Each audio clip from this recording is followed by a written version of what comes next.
conciencia y el cosmos, un camino hacia nuestro propio cosmos interno. Una producción de UXIM, Centro de Servicio Planetario.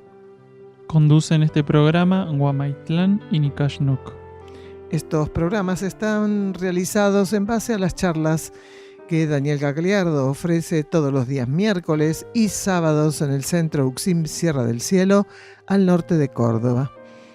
Luego el equipo de producción hace una selección de temas y bueno, acá sale ese producto. Así es, además este podcast está basado también en toda la bibliografía de UXIM. Ahora les vamos a contar qué es UXIM, que son los libros escritos por Daniel Gagliardo. Todos estos libros los pueden encontrar en castellano, en búlgaro, inglés, francés y portugués en luzdelvalle.com.ar, también en Amazon y en Mercado Libre. El Centro UXIM Sierra del Cielo se puede visitar para participar de estos encuentros de cosmosofía con Daniel Gagliardo y también realizar estadías compartiendo la actividad diaria con los que aquí moramos. Se encuentra en las sierras de Córdoba, paraje Quebrada de Luna, camino a Ongamira, a 16 kilómetros de Capilla del Monte. Las estadías y todas las actividades que ofrece UXIM son libres y sin cobro de aranceles, incluyendo alimentos y hospedaje. Para más información visita uxim.org.ar, UXIM con K. Encontranos también de igual manera en Facebook e Instagram. Además, toda la música que vamos a estar escuchando es original de UXIM.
Título del programa de hoy, La mediumnidad. Y un segundo título, Cooperación de la conciencia humana con la evolución vegetal. Bueno, nosotros vamos a leer del libro Alimentación evolutiva. Cooperación entre reinos mediante la ingesta de alimentos. Y vamos a ver también qué interesante que es esto, porque tal vez alguno de los escuchas tiene un pedacito de tierra, seguramente un jardincito, un jazmín, flores, y está bien eso. Pero tal vez un trocito de ese jardín se puede dedicar a hacer otro tipo de cultivos. Es decir, cultivos comestibles para el ser humano. Y ya vamos a ver por qué. ¿Qué es lo que nos dice Daniel en esto? A veces no se tiene espacio. Hoy mucha gente vive en departamentos. Pero seguramente los departamentos pueden, no todos tienen balcón, pero cada uno verá. En el balcón se pueden poner cajones. Sí, hay algunos tipos de cultivos verticales también. Hay muchas formas. Si buscas en internet. Con botellas que se abren. Bueno, eso de buscar en internet es buenísimo, porque hoy hay de todo. Hay de todo. De todas maneras, nos pueden preguntar también a través de este podcast, ¿no?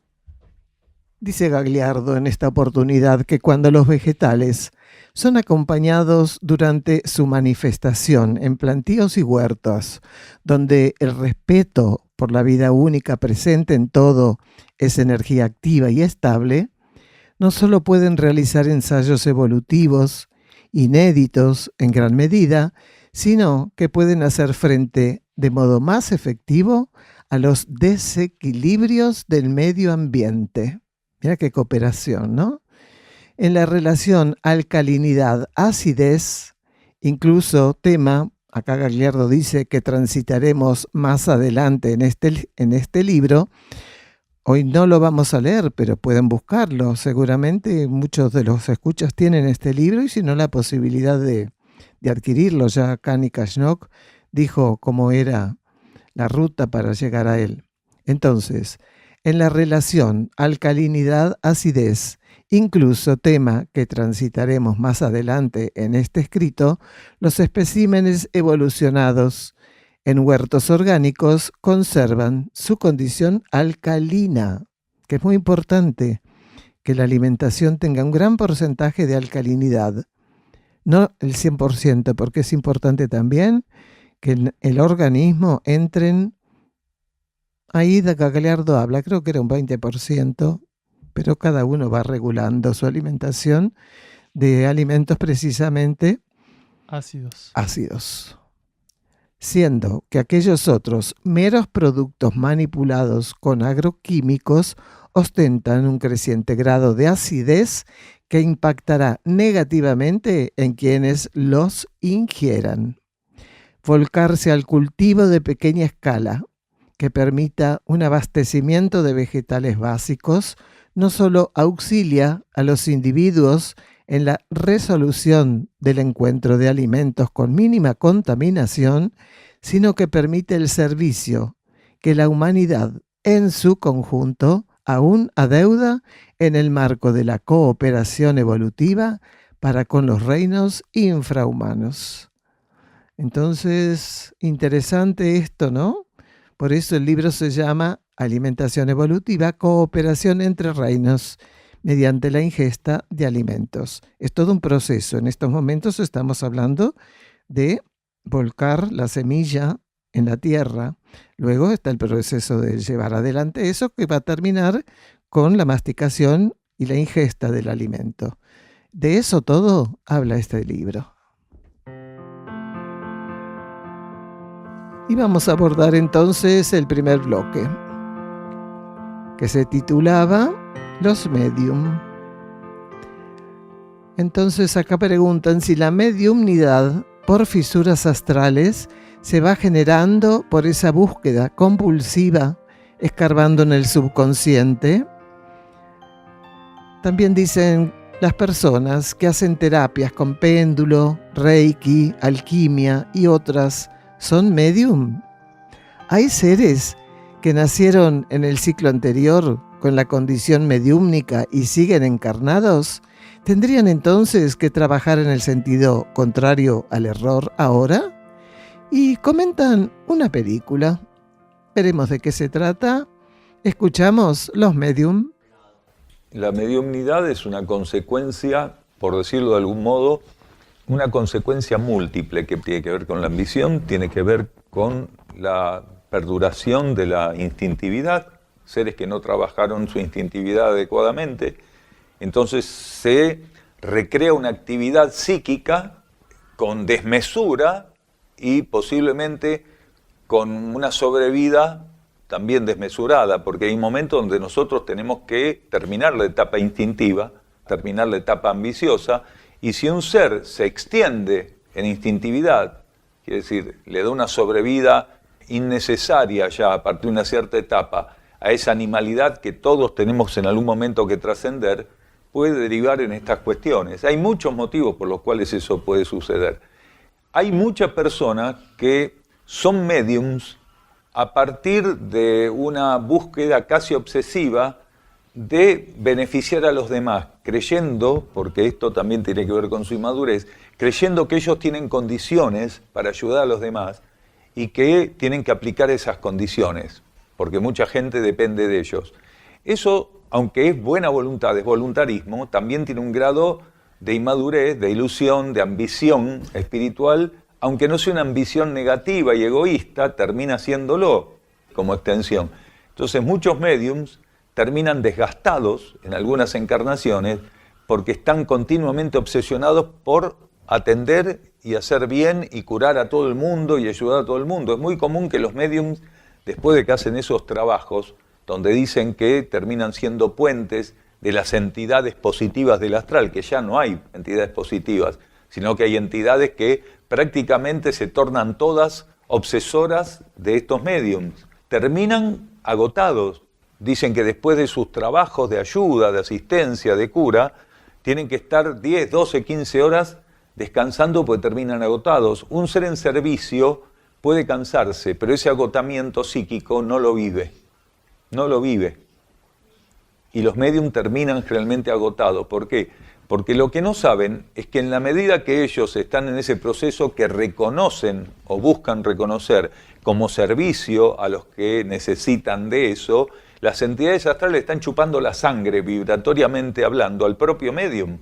O sea, las entidades astrales lo alimentan en su ilusión, su fantasía o su ambición filosófica de un modo tal que permite también ser vampirizados. Los alimentan para vampirizarlos. Entonces se genera como un perro que se muerde la cola, un círculo cerrado.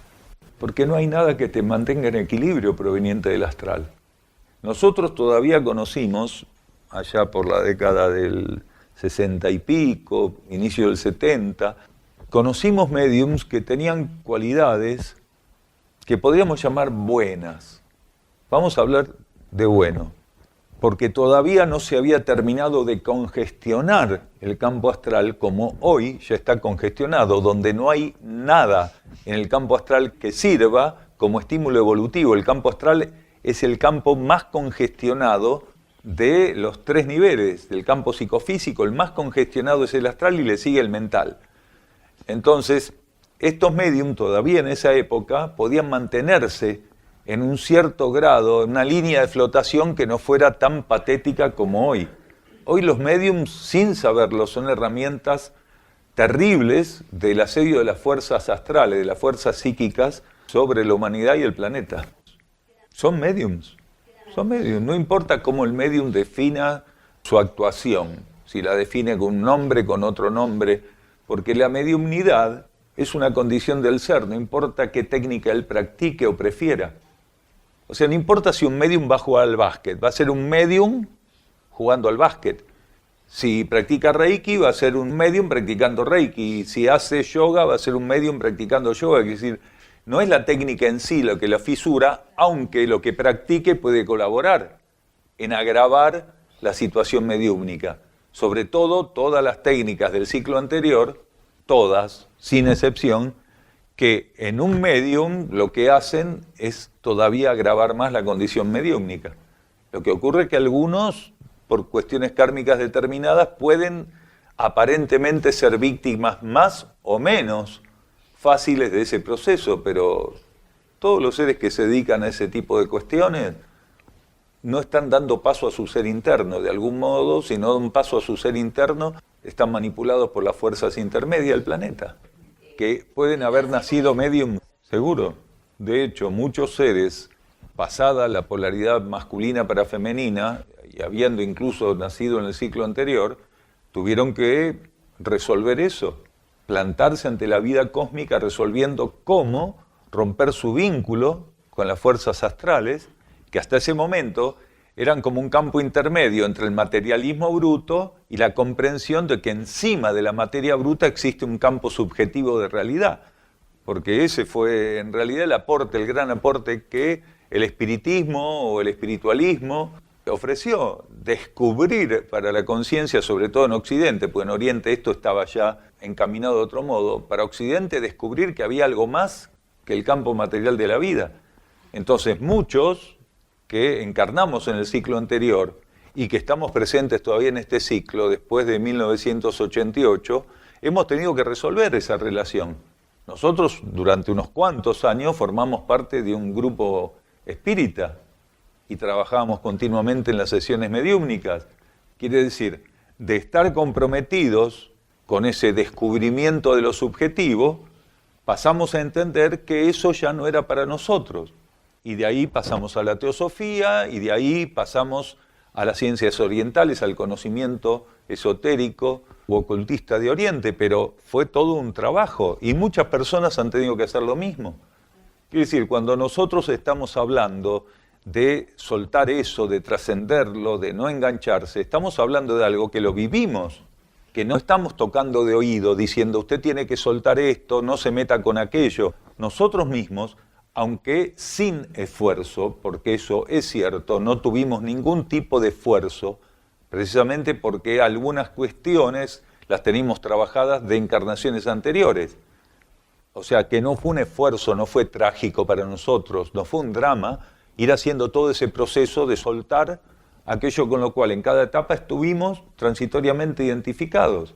Pero otros tienen que hacer realmente todo un esfuerzo para ir pasando por cada escalón de ese proceso. Chico Javier, claro, sí.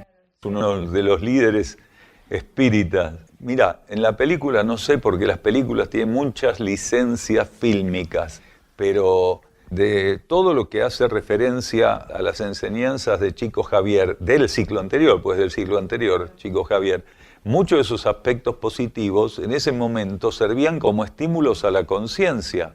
Solo que hoy ya no sirve ir por ahí. Pero dentro de lo que eran los patrones de enseñanza, Chico Javier, Allan Kardec, había unos cuantos, en ese momento eran estímulos de positivismo, estímulos de hacer algo por los demás. Estaba muy bueno, solo que hoy ya no llega, no alcanza. Por eso, la película no sé, pero lo que nosotros llegamos a leer y con lo cual estudiábamos en aquella época, estamos hablando cuando teníamos 16 años, 17 años, 15 años, era un estímulo para que el ser encontrara la manera de hacer bien sin mirar a quién, como quien dice. Era para ese momento. Continuamos entonces la lectura del libro Alimentación Evolutiva, Cooperación entre Reinos mediante la ingesta de alimentos. Aquello que en cierta medida podría denominarse estado de conciencia de un espécimen vegetal cultivado de modo amoroso y no egoísta, en un huerto donde la asistencia entre reinos estuviera establecida como fundamento, varía de aquellos vegetales tratados indiferentemente y bajo una óptica explotatoria. Ese estado de conciencia es un potente asistente del proceso alimenticio, así como también del reequilibrio planetario.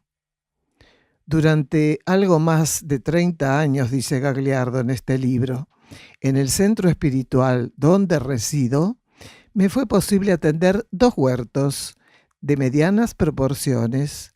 Aquella experiencia de amor y colaboración, de servicio y cooperación entre reinos, fue sumamente instructiva para mi ser. Me reveló aspectos de la vida integral del planeta que comúnmente no parecerían poder aflorar en este tipo de situaciones. Aquellos huertos, y en especial uno de ellos, ofrecían a mi conciencia un fuerte símbolo microcósmico. Luego continuamos con el relato. Vamos a un silencio bajo formato musical.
La energía de instrucción manifestada por la vertiente de vida que fluye desde el reino de Erx hacia la humanidad de superficie estimula el conocimiento de la ley del silencio. Según un miembro de esta civilización interna, quienes no conocen la esencia del silencio, así como el control de la palabra y pensamiento, solo se reconocen y confirman como seres tridimensionales. Si las informaciones recibidas a partir del inicio de la transición y cambio de polaridad han sido de cuantiosa y fundamental importancia preparatoria, pocas de entre ellas ofrecen la síntesis de un modo más sublime que la estimulación orientada al conocimiento del silencio. El silencio es en sí mismo frontera y guardián para este ciclo de la humanidad. Coloca límites precisos cuando aún se lo desconoce y, una vez amado y profundizado, otorga la suficiencia para custodiar el propósito interior del ser al pasar a formar parte de su constitución externa. Al integrar su vibración a nuestros pensamientos y sentimientos, pasamos a sustentarlos por medio de aspectos superiores de la ley. Según un miembro de la jerarquía crística, el silencio será el lenguaje de los elegidos. Este era un fragmento de La senda del peregrino, Erx y la revelación de Ancenusa. Vamos al segundo bloque, que se titula Ayunar, agricultura orgánica no animal y el comportamiento humano. Preguntan, ¿el ayuno puede ayudar a sanarse? ¿A otra persona podemos ayudar con nuestro ayuno? ¿La humanidad fue estimulada para hacer una agricultura orgánica limpia, no animal? Escuchamos a Daniel. El ayuno que no está indicado internamente puede ser el ayuno que se busca como una forma de desintoxicación, generalmente está relacionado más al egoísmo que no podemos controlar que otra cosa. Porque muchas personas dicen, voy a empezar a hacer ayuno, y lo que nosotros le preguntamos, así de simple, es, ¿cuál es tu dieta? ¿Qué comes? Si tenés una dieta evolutiva y superior, no te va a hacer falta hacer ayuno posiblemente. ¿Comes carne? ¿Pescado? ¿Lácteos? ¿Huevos? Y bueno, entonces lo que tenés que hacer es ayuno de pollo, ayuno de pescado, ayuno de huevo, ayuno de lácteos, porque si uno tiene una alimentación superior, automáticamente la alimentación superior ayuda a que purifiquemos. Hay que hacer ayuno de pensamientos negativos, materialistas, ayuno de sentimientos que no acompañen la evolución del planeta, de la humanidad. Quiere decir, hay que aprender a ayunar un montón de cosas antes de llegar al ayuno de alimentos. ¿Por qué? Porque los alimentos están esperando para que nosotros los podamos ingerir con una conciencia superior, no que dejemos de ingerirlos. Porque antes de dejar de ingerir, hay que aprender a ingerir de modo superior. Entonces, se quiere ir por un camino en vez de decir, tengo que quitar los obstáculos por los cuales quisiera hacer ayuno. Porque tiene que haber un motivo. ¿Por qué quiero hacer ayuno? Y está hablando una persona que llegó a hacer 8 días de ayuno completo. No tirado en una cama trabajando todos los días, trabajando y trabajando. Entonces, sabemos de qué hablamos. Hoy no volvería a hacer lo mismo. ¿Por qué? Porque trato de que mi mente exprese pensamientos superiores, que mis sentimientos también lo expresen, que mis acciones no dejen de ser superiores en la medida que mi atención y mi comprensión lo permita. Entonces, ayunando todo eso y teniendo una alimentación evolutiva, no veo por qué tener que hacer un ayuno. Claro, eleva si comes basura, eleva si tus pensamientos son malos. No, primero hay que usar la voluntad para evitar las cosas malas. Cuando vos tenés un carro, el caballo, para tirar el carro, ¿lo pones atrás del carro o adelante? Entonces pon el caballo delante del carro. El ayuno no puede ser dirigido como energía, porque si no estás manipulando la energía, estás direccionando la energía. Uno tiene que hacer las cosas sin expectativas. y estimulado por su ser interno. Si mi ser interno me estimula a ayunar, yo no tengo que automáticamente armar una proyección diciendo este ayuno va en honor a aquel muchacho o en honor a aquel otro muchacho, a esta chica que está acá. No.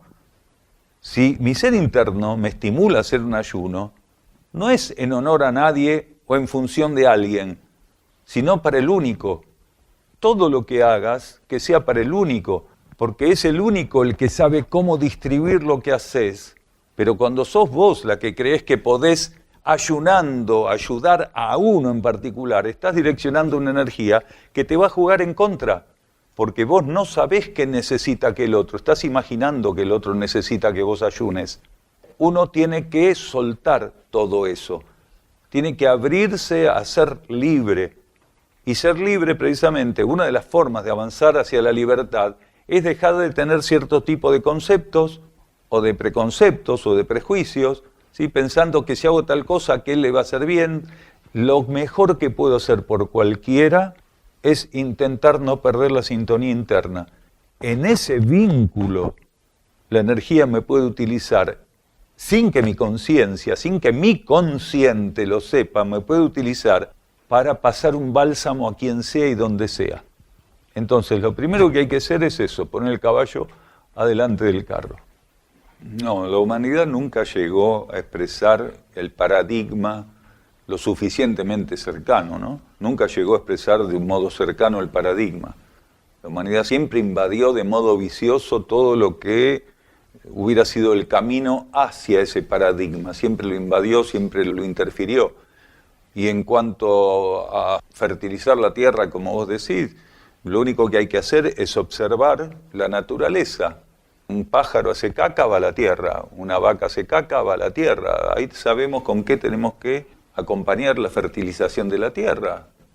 Los reinos no se equivocan en su relación, pero nosotros al asesinar animales y que formen parte de nuestra dieta, tanto asesinándolos como esclavizándolos para la leche, los huevos, nos desviamos de ese paradigma, porque en la naturaleza no estaba previsto que nosotros andemos por ahí armando galpones para guardar hacinados gallinas, gallos, patos, gansos, pavos, haciendo fetlot. Incluso, por más que dicen, no, a mis vaquitas las tengo en un campo hermoso. Sí, preguntar a la vaquita si ella piensa que está en un campo hermoso.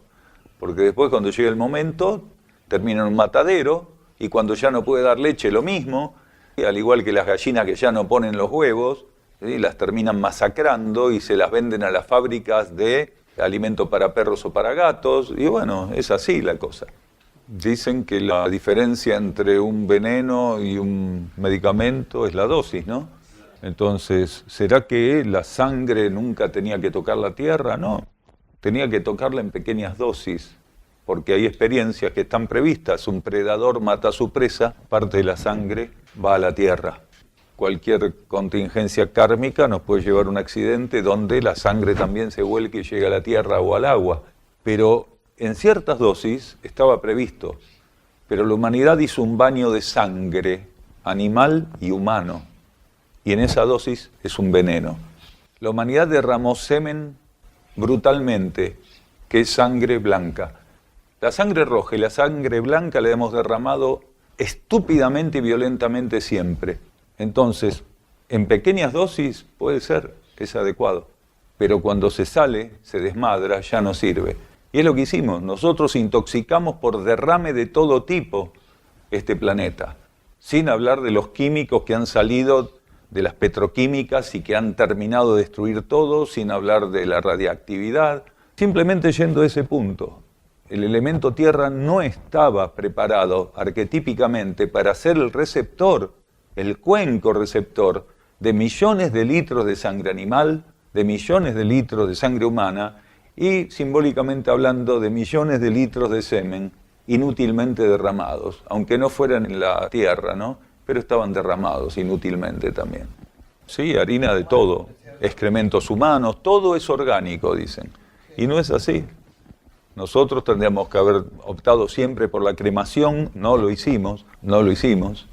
Entonces, la contaminación que hicimos a través de nuestros patrones de vida y comportamiento han sido brutales, terribles. Todo lo que hagáis manifestando de modo estable sintonía, lo realizáis junto a nosotros. Reforzad vuestro vínculo con la ley interior y, como fue dicho hace milenios, todo lo demás se os dará por añadidura.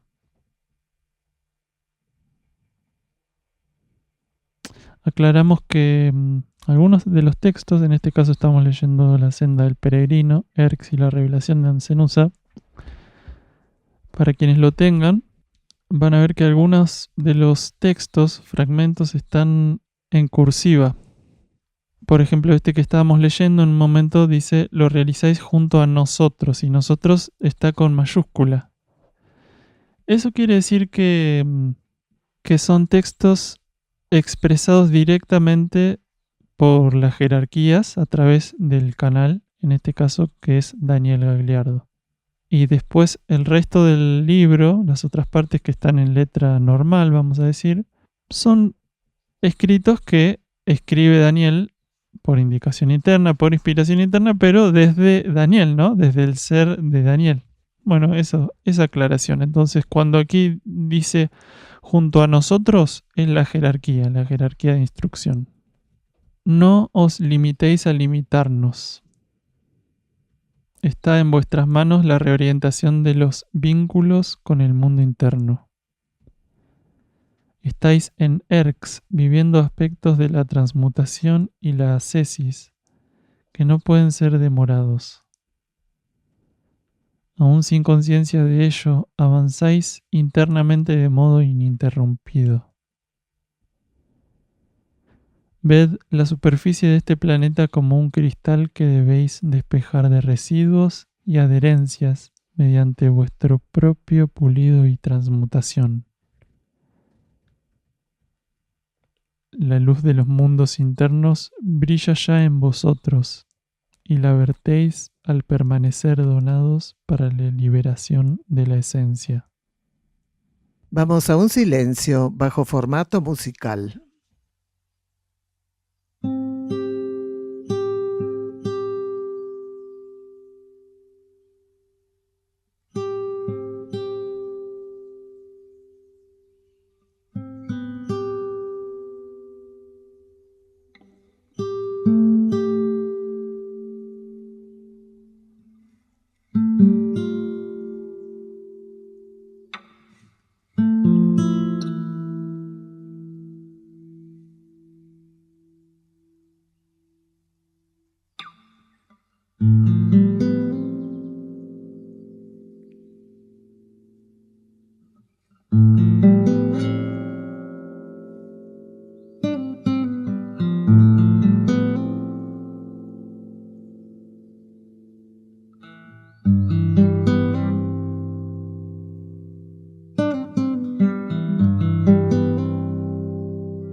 Continuamos leyendo la experiencia que Gagliardo relata en el libro Alimentación Evolutiva, Cooperación entre Reinos, mediante la ingesta de alimentos que tuvo al realizar por unos cortos años 2 huertos. Entonces acá continúa diciendo, recuerdo que parte de nuestra inexperiencia era suplida por la apertura hacia energías supramentales. Nada sabíamos de calendarios de siembra, cualquiera fuera su extracción, mas el abrirnos a los estímulos intuitivos que fluidamente nos eran ofrecidos, suplía de modo armónico y efectivo aquel detalle. Solía percibir en qué momentos el trabajo de huerta pasaba por un mero aquietamiento entre los bancales o sembradíos, una reposera que permanentemente permanecía dentro del perímetro, se utilizaba para entregarnos a la simplicidad de la sintonía interna. El silencio profundo que pudiera mi ser alcanzar en esas instancias era un precioso riego allí vertido. La sensación sutil de estar fundiéndome con la energía que gobernaba aquel universo elemental, débico, mineral, vegetal, animal y humano, me era ofrecida intensamente por algunos momentos. Las formas de aquellas hortalizas se me mostraban en su verdadero sentido. No eran el resultado de un capricho de la naturaleza. Cumplían una función específica ante la presencia y acción de la energía. Aunque racionalmente pudiera parecer una excentricidad, conservo en mi memoria la armonía de una planta de lechuga que se encontraba en el primer bancal sobre el margen izquierdo de la puerta de entrada. Por vía intuitiva se me señalaba el alcance arquetípico de aquel espécimen. Su presencia entre los rastrojos estimulaba potentemente a otros de su misma especie, así como al resto de los componentes de aquel vegetal. Qué importante todo esto, ¿no? Como por eso sentimos que había que colocar esto. Seguramente muchos de los que están escuchando el programa son veganos o vegetarianos, o preguntándose si todavía tengo que seguir alimentándome del reino animal. Y podemos hacer mucho por el reino animal primero, no comiéndolos, y por el reino vegetal también. Uno dice, como decíamos al comienzo, crío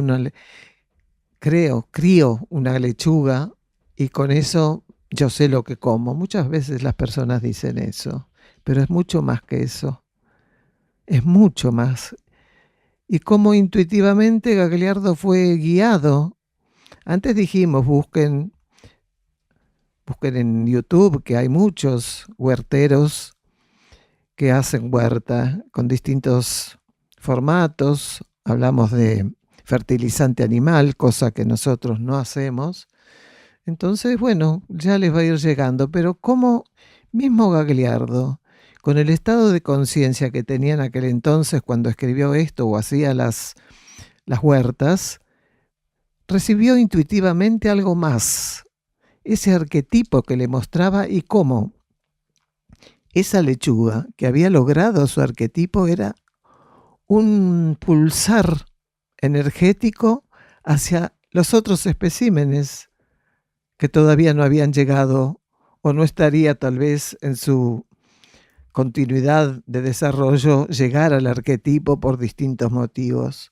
Entonces, todo lo que el ser humano puede hacer en beneficio justamente de cooperación del reino vegetal. Por eso, un cajoncito, una maceta, no tengo balcón, pero tengo ventanas, busco la luz. Es cuestión de hacer lo que nuestra conciencia ya está posiblemente impulsando a que hagamos. A veces hay vecinos que tienen terreno y no lo utilizan. Hemos conocido, hemos hecho talleres de su oportunidad en casas de vecinos donde ofrecían, o casas deshabitadas, uno buscaba al dueño, y ofrecían su terreno para que hagamos esta experiencia con el profesor de turno que teníamos, ¿no?, de esos talleres. Y era interesante todo el grupo, porque hacíamos ahí la experiencia, después la casa se vendía o la necesitábamos y lo entregábamos.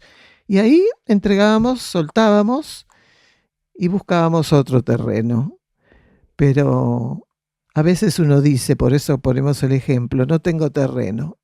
A veces puede ser un vecino, puede ser un familiar, puede ser donde sea, un desconocido como estas casas que buscábamos. Y ahí poder hacer la experiencia con el vecino de al lado, con el otro, con el que sintonice, colaborar. Y es una experiencia, les digo, porque la hemos hecho hace muchísimos años. Muy interesante, muy interesante.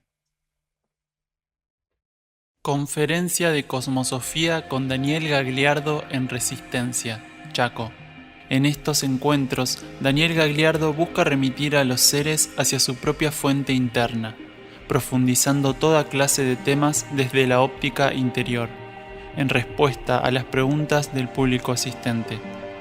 ¿Qué es la cosmosofía? Revelaciones internas que conducen al ser hacia una espiritualidad práctica, en alineación con la nueva polaridad energética planetaria. Instrucción espiritual actualizada. Serán bienvenidos el sábado 22 de agosto en la Universidad Popular, Mitre 198, segundo piso. Convocatoria 16:30 horas, comienzo 17 horas, con entrada libre y gratuita. Encontranos en Facebook e Instagram como Uxim Chaco. Último de los bloques del programa de hoy. Los vegetales no sufren. Y otro temita, poda de árboles. Una persona consulta, ¿al cortar un vegetal sufre? Es una pregunta muy recurrente. Y después otra persona dice, ¿es interferido al cortarlo? Son muy generosos, aporta una persona. Escuchamos a Gagliardo. Voy a darte un ejemplo que va a servir para muchos. Cuando vos te cortás el pelo, ¿sufrís? Bueno, los vegetales tienen una estructura que todavía en ese sentido es más insensible que tu pelo. Y tu pelo está vivo, no está muerto. No sufren. Lo que sí ocurre, esto es muy interesante lo que preguntás, porque nos permite acercarnos a algo. Una cosa es el formato arquetípico de un vegetal y otra cosa es si sufre o no sufre. Porque los vegetales, como todos los elementos presentes en un campo universal, tienen un paradigma al cual dirigir su evolución. Lógicamente, que dentro del paradigma al cual se tiene que dirigir un árbol, no está que lo poden y lo dejen hecho una bolita llena de muñones. Pero eso no quiere decir que sufra, pero sí es interferido en su evolución porque se lo está dejando realmente en un estado terrible. ¿Por qué? Porque se lo aleja de la posibilidad de expresar ciertos aspectos de su evolución, pero no implica sufrimiento. Son dos vías diferentes. Primero, nosotros entendemos sufrimiento como algo que es sufrimiento o no sufrimiento. Y en realidad hay una etapa intermedia que tenemos que entender que es el dolor.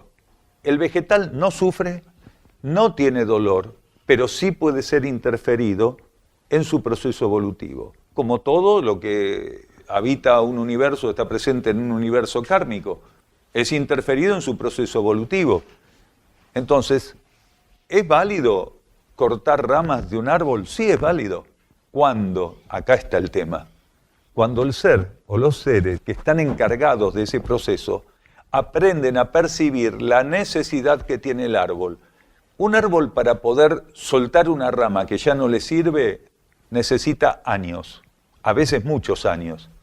¿Por qué? Porque está supeditado a un proceso natural donde por más que una rama se seque, puede a veces pasar 1, 2, 5, 10 años hasta que la rama se cae. Cuando una rama está seca, si los seres que están a cargo de ese sector, que tienen la responsabilidad de cooperar con ese sector, perciben que esa rama ya no es necesaria para el árbol y la cortan con prolijidad, no dejando un pedazo así, porque tiene que ser cortada a ras, prolijamente, entonces al árbol se le facilita sacarse un elemento a través del cual difumina energía que necesita concentrar en él. La rama que estamos sacando está vampirizando energía. ¿Por qué? Porque todavía está implantada al árbol. Si nosotros aprendemos a cortar esa rama en función de percibir la necesidad del árbol, lejos de interferirlo, estamos permitiéndole fluir por asistencia con el reino humano. Quiere decir, no, pues el árbol no te va a dar permiso porque no entiende tu pedido de permiso. Vos lo que tenés que hacer para sintetizar, es estar en armonía con tu conciencia interna. Porque el árbol no te va a contestar. Muchas personas se conforman con decir, yo le pedí permiso antes de cortar al árbol. El árbol ni se enteró de tu permiso, pero ¿qué pasa? Nosotros tenemos un cuerpo emocional que necesita siempre justificativos. Yo le pedí permiso, lo corté, lo saqué, me estaba levantando la vereda, pero le pedí permiso. El árbol ni se enteró de tu permiso. ¿Qué tiene que haber en vez del permiso del árbol? Armonía entre tu conciencia interna y tu conciencia externa, que recibió la indicación o no la recibió de que tenía que hacer eso con el árbol. Entonces, si tu conciencia interna te estimuló a que vos obraras con el árbol o con cualquier otra cosa del modo adecuado y necesario, entonces vos, en compromiso y fidelidad con tu conciencia interna, estás obrando para el bien común. Y aunque el árbol no puede ni recibir ni responder tu permiso, el árbol no se ve perjudicado. ¿Por qué? Porque tu conciencia interna te está indicando algo que es para el bien común. Y dentro de eso está abarcado el árbol. La generosidad tiene que ver con una comprensión de la realidad que los árboles no tienen, pero tienen algo que es fidelidad a la energía que los motiva, que es algo que nosotros no tenemos y que todavía en los árboles está presente. En los animales está más interferido, porque cuanto más elevado es el reino donde tenemos que ensayar la fidelidad, más difícil es la prueba de la fidelidad. Entonces los árboles responden a la energía con fidelidad, una fidelidad que nosotros tenemos que recuperar, porque cuando estuvimos en reinos infrahumanos, ensayamos con esa fidelidad suficientemente. ¿Para qué? Para poder tenerla como un remanente en nosotros cuando llegáramos al reino humano. Pero por identificación con la fuerza de la materia, quedamos no conscientes de tener que recuperar esa fidelidad, quiere decir la relación con la vida interna. Entonces el árbol, en respuesta a la energía, porque el árbol nunca para de responder a la energía, ningún vegetal para de responder a la energía, porque está continuamente estimulado por lo que para él es el campo divino de la realidad. Ese proceso de fototropismo positivo, quiere decir, del vegetal buscando continuamente la luz, es la fidelidad a lo superior. La luz representa, el sol representa la vida cósmica y divina para el vegetal. Él está respondiendo a eso continuamente. Entonces, no va a responder, sí, te doy mi permiso. No importa en qué momento sea, el árbol está siempre receptivo y donado a lo superior. Cualquier vegetal está siempre haciendo ese proceso. Algunos en un campo mayor a nivel evolutivo y otros menor. Por eso hay tanta multiplicidad de especies. Cada uno ensaya eso a su manera. Un árbol muy añejo tiene una capacidad de respuesta, lo que se puede llamar respuesta devocional dentro de ese contexto del fototropismo positivo, muy grande, sin que nosotros lo imaginemos, porque un árbol añejo de miles de años o de cientos de años tiene una condición energética muy elevada. Entonces lo importante es que el ser, volvemos a la poda de la rama, el ser comprenda que el árbol necesita eso y que él es la herramienta en un proceso de cooperación entre reinos para quitar aquello que está ahí. Del mismo modo que uno se corta el pelo, que se corta las uñas o cualquier otra cuestión relativa a lo que en cada etapa humana o cultural se considera que debe ser hecho. Porque en ciertas etapas de la humanidad las uñas las tenían de 3 centímetros, los pelos los tenían por las rodillas, pero en cada etapa los parámetros, los paradigmas van mudando. Terminamos de leer este tramo que optamos, ¿no es cierto?, del libro Alimentación Evolutiva, desde la página 39 a la 41, donde Daniel nos muestra un otro perfil del por qué hacer esos cultivos caseros. Aunque pudiera parecer solo un tema limitadamente relacionado con nuestra alimentación, la tarea de cultivos orgánicos en pequeña escala y de forma casera, donde el lucro se mantuviera apartado, permitiría el fortalecimiento de una red sutil. Esta red de servicio planetario es un eje invisible que se torna de fundamental importancia reforzar en estos tiempos de transición. Conciencias de diferentes planos y niveles, así como leyes de distintos alcances e interacción, la componen. La alimentación evolutiva es una herramienta poderosa del sustento y conformación de esta red, permitiendo aspectos de complementariedad entre reinos que se han mantenido obstruidos durante cientos de miles de años en este universo Tierra. El título del próximo programa: La perfección del cosmos. El servicio es un posicionamiento de la conciencia, el posicionamiento de lo correcto y lo necesario, el posicionamiento de lo absolutamente simple, de lo que no puede ser dividido ni busca expresar división. De algún modo se nos hace saber que, tarde o temprano, deberemos manifestarnos como co-creadores. Esto es, manifestarnos como auxiliares del tránsito de aquello que fluye de la mente cósmica, necesitando imprimirse en los niveles donde estamos sirviendo, objetivamente a través de ese posicionamiento ensayado en los niveles kármicos de la sustancia. Fragmento del libro Por el amor de Ariadna, de Daniel Gagliardo.